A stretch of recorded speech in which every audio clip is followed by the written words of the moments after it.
Como eu invisto meu dinheiro é algo que muita gente quer saber. Desde que eu montei a minha página, as pessoas me perguntam quais são as ações que eu compro, os ETFs, a minha alocação, o meu percentual, qual é a minha estratégia de investimentos. E eu confesso que eu estou muito animado para gravar esse vídeo, porque é uma coisa que eu nunca fiz antes. Eu nunca abri a minha estratégia de investimentos nem para os meus seguidores, nem para os meus alunos, nem para os meus clientes.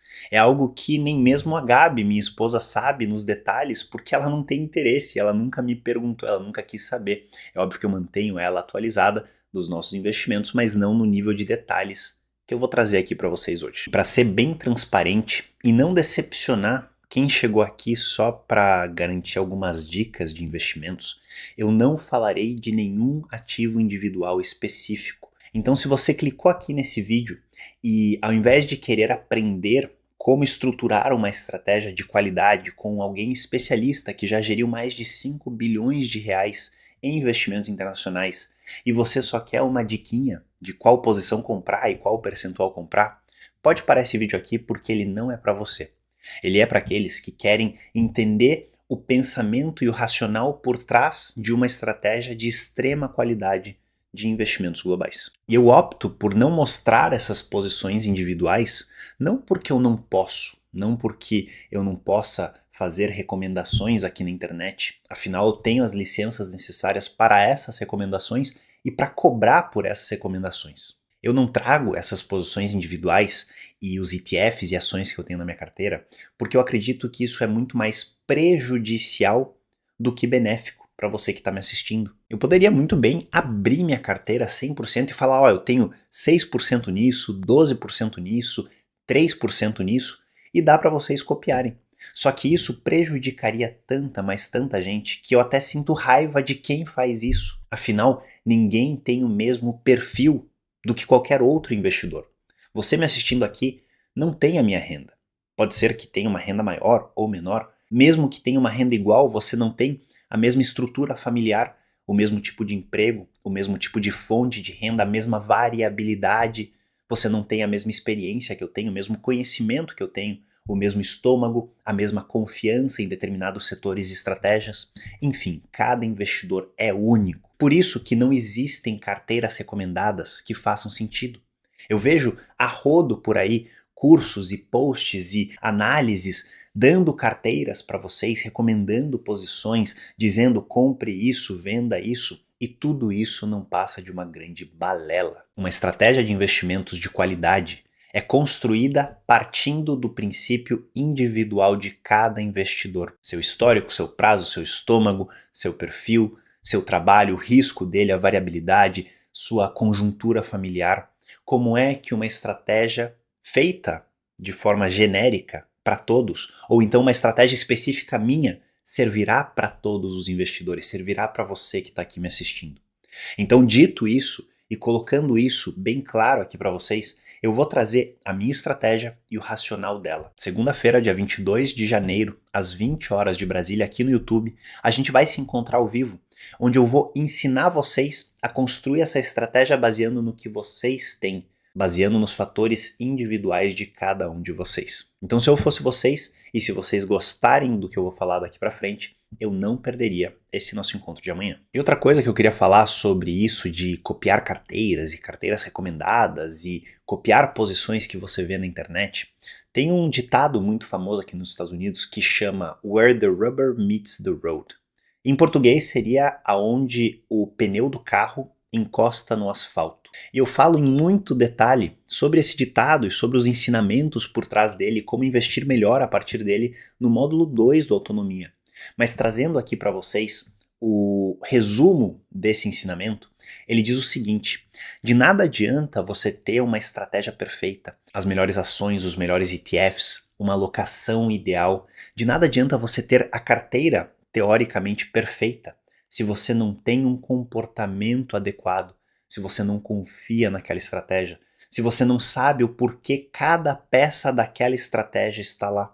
De nada adianta você ter um carro perfeito, com toda a tecnologia, com toda a segurança, com o melhor motor do mundo, se ele não tem rodas. As rodas são essa confiança, é esse conhecimento, é você entender a estratégia, saber para que ela serve, quais são seus riscos, como ela vai se comportar durante as crises, quando você precisa ajustá-la. Então veja que eu posso te dar uma carteira pronta. Você terá o carro sem as rodas. Não serve para nada. Dito isso, aviso os dados e agora eu tenho certeza que metade dos que estavam assistindo já foram para um próximo vídeo buscando uma carteira recomendada. Eu tenho só os bons aqui me assistindo, então vamos conversar sobre a minha estratégia de investimentos. E é óbvio que antes de qualquer estratégia tem 2 passos importantíssimos que alguns esquecem de fazer. O primeiro deles é construir uma reserva de emergência, um dinheiro que sirva para determinadas emergências e que você não necessite tirar da sua estratégia para pagar essas contas. E o segundo é você se proteger do risco da ruína, se proteger das incertezas do futuro. E você faz isso através de bons seguros. Seguro de vida, seguro saúde, seguro de invalidez. Dentro da minha estratégia, eu tenho tudo isso já construído. Tenho nossa reserva com mais ou menos 5 meses e meio de gastos nossos e tenho os seguros necessários para nos proteger de coisas que podem, infelizmente, acontecer e estão fora do nosso controle. E se você começou a investir, já tem investimentos, mas não tem uma reserva, não tem seguros adequados e de qualidade, não tem problema. Mas eu aconselho que vocês deem um passo para trás e olhem para esses pontos que são importantíssimos e são fundamentais para uma estratégia de qualidade de longo prazo. Mas partindo para os investimentos, o primeiro passo, que é o que eu ensino aos meus alunos e é o que eu dei também, é definir os objetivos que você tem para o seu dinheiro. Falei muito dos objetivos no vídeo passado, vídeo de número 4 aqui da Semana do Investidor Sem Fronteiras. Inclusive, se você não viu esses vídeos anteriores, eu recomendo que você veja eles antes de amanhã e entenda a importância de definir bons objetivos. Dentro da autonomia, a gente define os objetivos e divide eles entre objetivos essenciais, objetivos importantes e objetivos desejáveis. Essa classificação é fundamental para você saber usar bem esses objetivos na hora de construir a sua carteira, para você saber onde os aportes que você fará serão alocados, para quais objetivos eles serão destinados, dependendo do prazo, da importância e da flexibilidade de cada um. Na nossa vida, nós temos 3 objetivos essenciais para o nosso dinheiro, que são os mais importantes. São eles: nos aposentar com 50 anos de idade e uma renda de $20 mil por mês saindo dos nossos investimentos. Esse é o nosso principal objetivo, garantir uma aposentadoria, se bem que a gente não sabe nem se vai se aposentar ou não, se vai querer se aposentar ou não, mas garantir uma renda passiva sustentável de longo prazo de $20 mil por mês daqui 17 anos. Nós temos 33 e esse objetivo é para quando atingirmos 50 anos de idade. Para isso, a gente vai precisar de uma carteira de mais ou menos $7 milhões. Nosso segundo objetivo essencial é garantir a melhor educação possível para os nossos filhos. Seja nas melhores faculdades, nos melhores cursos, não sei como estará o sistema de educação daqui a vários anos, quando eles estiverem na sua adolescência, mas o nosso objetivo é garantir que eles tenham acesso ao que o mundo oferece de melhor. E a gente já começou a investir para esses objetivos. E o terceiro objetivo essencial é garantir o conforto da vida dos meus pais. Esse é um objetivo recorrente, a gente ajuda eles todos os meses há vários anos e é algo que a gente quer continuar fazendo e quer melhorar ainda mais esses aportes, digamos, essa ajuda que a gente dá para que eles fiquem cada vez mais confortáveis. Na esfera pessoal, a Gabi tem alguns objetivos dela, a minha esposa, se você quiser ir lá perguntar para ela, fique à vontade, e eu tenho objetivos pessoais meus. E um dos objetivos pessoais meus que é totalmente desejável, é um sonho de criança e que se ele não acontecer, tudo bem, mas eu ficaria muito feliz se ele acontecesse, é de ter uma Ferrari. Desde pequeno, eu sou maluco por esses carros, eu tinha Ferraris de miniatura dos mais variados tipos e eu sonho em ter uma desde que eu sou criança. Hoje, eu tô mirando no modelo SF90 ou então a Ferrari Roma. Para mim são os 2 mais bonitos e talvez sejam modelos diferentes quando eu chegar a esse objetivo, mas é um objetivo que eu tenho que talvez eu chegue lá. E aqui, antes de passar para a próxima etapa, veja como é essencial definir a importância dos objetivos. Se eu fosse alguém irresponsável ou não soubesse dessa definição, eu provavelmente já teria dinheiro suficiente para comprar uma Ferrari. E aí eu destruiria todos os outros objetivos focando apenas nesse. Um objetivo que é desejável e eu abriria a mão dos objetivos que realmente são importantes para mim. Então essa definição de classificação dos objetivos é fundamental. Objetivos definidos, agora é hora de definir o nosso perfil, no caso, o meu perfil de investidor. Olhando para os 8 fatores usados para definir esse perfil, o meu perfil é agressivo. O meu prazo é longo, eu tenho um bom conhecimento, eu tenho um ótimo estômago para aguentar o risco e a volatilidade. Eu já passei por grandes crises e reagi bem a elas. Eu entendo muito bem qual é a função de cada um dos ativos da minha carteira. Enfim, eu tenho as características necessárias para um perfil agressivo. E pegando esse perfil, o próximo passo de definir a minha estratégia é definir qual que será a minha alocação, que é o percentual que eu vou dedicar para renda variável, renda fixa, caixa e posições alternativas. Nesse caso, para um perfil agressivo, eu teria de 90% a 95% em renda variável. Com exceção da minha reserva de emergência, hoje eu tenho 98% em renda variável e 2% em alternativos. E a gente já vai falar o que são eles. Então, alocação definida, 98% em renda variável, 2% em alternativos. Vamos ver qual que é a distribuição geográfica da minha carteira, ou seja, qual o percentual que eu tenho em determinadas regiões do mundo. E isso aqui foi feito hoje. Eu peguei os números da minha planilha, que é uma planilha de gestão de carteira que eu também dou para os alunos da autonomia, e eu calculei exatamente os percentuais de cada uma das classes, de cada uma das regiões, para trazer aqui para vocês o número atualizado. E ele é 72% nos Estados Unidos, 14% nos mercados desenvolvidos, 12% nos mercados emergentes e 2% em criptomoedas, que seriam os alternativos da minha carteira. Olhando para esses percentuais, eu tenho um peso um pouco maior do que o neutro nos Estados Unidos. Afinal, eu confio muito na economia americana, nas empresas que tem aqui, no crescimento do país. Eu tenho um peso um pouco menor do que o neutro em países desenvolvidos. O neutro seria próximo a 30%, eu tenho 14%, 15%, tenho metade disso. E eu tenho um peso praticamente neutro aos países emergentes. O neutro seria por volta de 10% e eu tenho um pouquinho mais, 12%. E eu confesso que há alguns anos minha exposição a mercados emergentes era muito maior.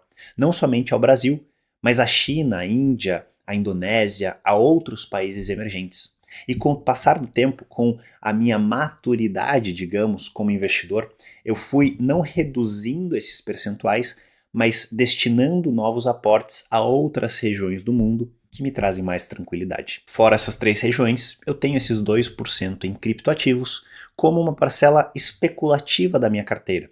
Uma parcela pequena que, caso dê certo, vai fazer uma diferença legal no futuro, mas caso dê errado, não mudará em nada a minha estratégia e não me prejudicará de forma alguma a atingir os meus objetivos. Definida a alocação, a distribuição geográfica da carteira, o próximo passo é definir quais tipos de ativos eu vou usar para criar essa exposição. Eu vou criar ela através de fundos, através de ETFs, através de ações individuais, através de derivativos. E aqui é onde muitas pessoas cometem um erro grave. As pessoas complicam demais, os investidores começam a adicionar posições exageradas, a analisar dezenas de empresas, a querer uma sofisticação enorme na carteira, na ilusão de que isso vai trazer melhores resultados. E não vai. Somente vai aumentar o risco corrido na carteira.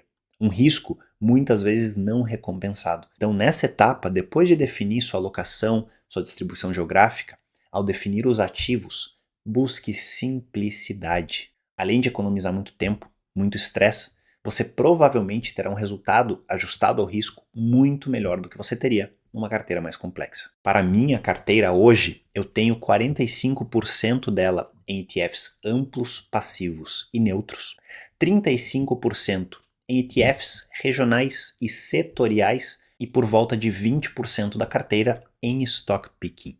E aí você que me acompanha nas redes sociais fala: nossa, Daniel, você faz stock picking, você é um grande crítico a stock picking, você diz que a gente não deve investir em ações individuais, por que que você investe? E eu te confesso que esse percentual há alguns anos era muito, mas muito maior. Se eu for olhar minha carteira de 5 anos atrás, eu tinha talvez uns 80, 85% dela em ações individuais, em stock picking. Com o passar dos anos, eu fui percebendo quão ineficiente isso era, quanto tempo eu perdia analisando as empresas, quanto cabelo branco chegava na minha cabeça me preocupando com a declaração do presidente da empresa, a política de dividendos que ela tinha, quais eram as fraudes descobertas na nova investigação, enfim, eu passava horas do meu dia lendo balanços, acompanhando notícias e me preocupando com essas posições individuais. E aí você pensa, tá, beleza, é um trabalho que você faz para então conseguir resultados extraordinários. Mentira.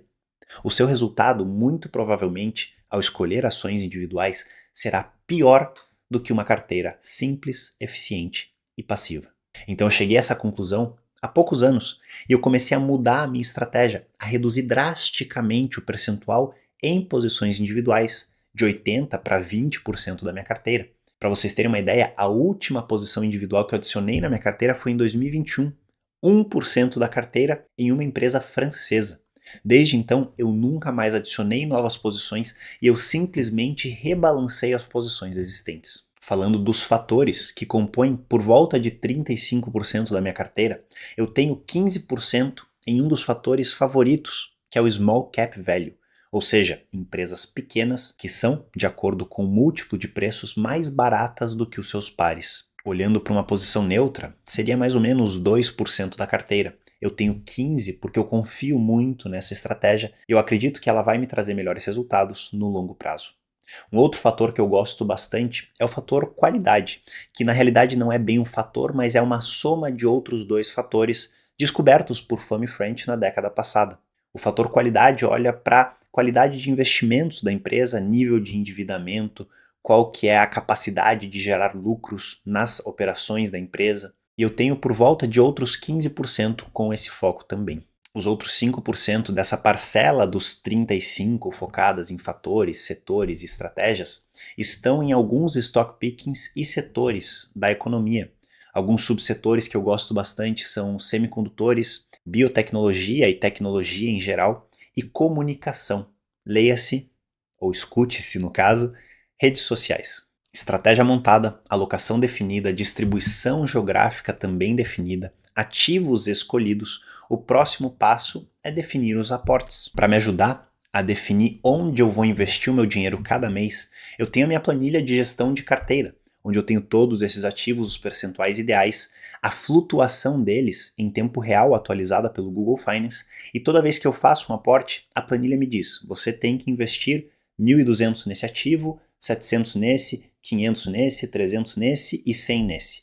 E aí eu simplesmente sigo o que a planilha me manda, fecho o computador e os investimentos estão feitos.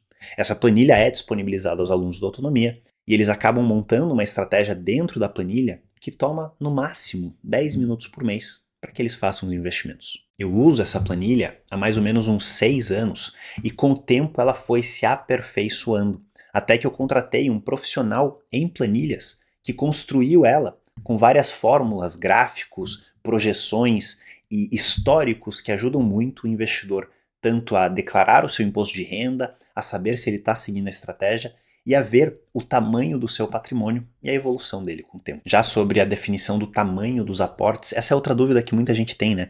Quanto que eu preciso investir por mês? Qual que é o valor ideal? A gente determinou que a gente vai investir pelo menos 15% da nossa renda todos os meses.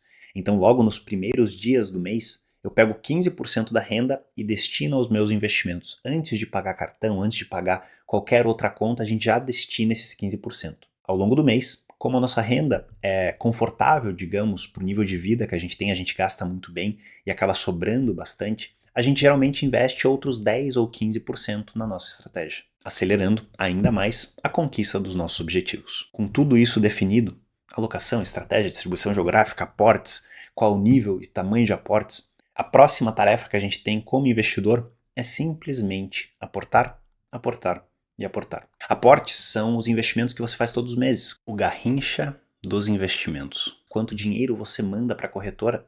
Quando você tem as ferramentas corretas e uma estratégia que você confia, o único que você precisa fazer é enviar o dinheiro, ler o que a planilha te manda fazer, executar isso e partir para o resto da sua vida.